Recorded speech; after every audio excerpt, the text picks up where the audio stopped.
Welcome back to Live at 9. The opioid crisis is a big thing in America right now. It's something that has affected a lot of families. How has Mississippi handled it individually, and how has it made strides? Well, we're real proud at the Department of Health to report that we're one of the few states that have seen a reduction in opioid deaths for the last 2 years. 2022 was our first year of decline, and then 2023 we had another significant decline, 8%, another 5%.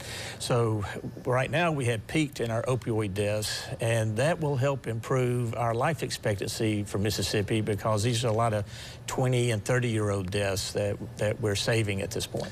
Did a lot of things happen during COVID that maybe help lead to some of this addiction? Just people being at home, not going to their regular work, and maybe finding, I guess, quote-unquote, a different outlet that maybe wasn't good for them? Yes, of course, opioid epidemic started in the late 90s with the introduction of OxyContin and just escalated through the 2000s. But it really exploded through the pandemic, and we called it, a syndemic, that we had two epidemics going, and we had COVID and the opioid epidemic at the same time. And the COVID epidemic aggravated the opioid epidemic in a lot of ways. Isolation was a problem, the stimulus checks dropping into people's laps, and a lot of extra money to spend and bad choices being made. But then also access to treatment was curtailed because of congregate living problems. So it was a definite problem during the pandemic. How have doctors, with some of these that can be prescribed, how have they changed over the years, seeing how this has affected a lot of people? Are they a little more weary about giving out certain prescriptions, knowing that, it is an issue? Absolutely, much more leery, and the regulations around prescribing opioids and other controlled medications are much more stringent than they were 10 years ago. I'd say the zenith of opioid prescribing nationwide happened about 2015, and we've been declining ever since then. Mississippi was a couple years behind. That's really like 2017, but it's still declining. I would say still too many opioids are leaving pharmacies every year in Mississippi, but it's much better than it was, and that's helping our numbers.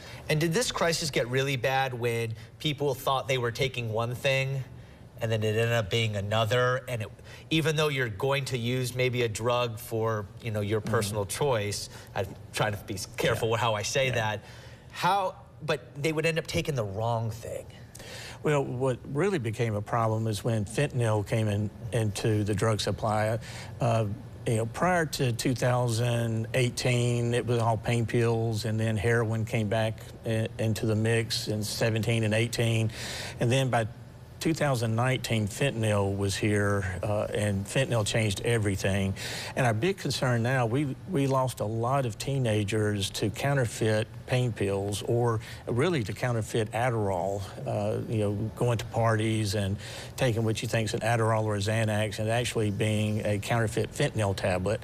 And someone who's never had opioids who takes one of those will die. They can't survive it.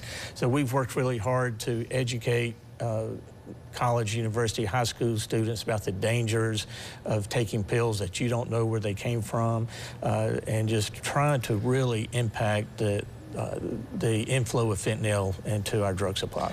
Yeah, and it's not just something that affects the person down the street. I mean, you hear about the celebrities as well. I mean, it's not a one-sect problem, really. You guys have a QR code that we're going to show up there, but how do you guys try to help the people, and where can they go to find information to get healthier or to avoid stuff like this? Great. Go to the website, odfree.org. will help you a lot. But at the Department of Health, we partner with Department of Mental Health and Department of Public Safety to get naloxone out everywhere we can. That's where most of our rescues have occurred, is having naloxone saturation to reverse opioid overdoses. And anyone can go to that QR code and get a free naloxone administration kit that the Department of Health will ship to you at no charge. So, and if you certainly have anyone with drug addiction in your family, you need a kit. But I keep one in my car, because you never know what you're going to run into out in the community. But then also the Department of Health is providing access to free treatment for opioid use disorder through our MSUD program, that you can go to our website, msdh.gov, and anybody who is suffering from opioid addiction who doesn't have insurance or doesn't have a provider close by to help them, the health department will be an access point to take good care of them.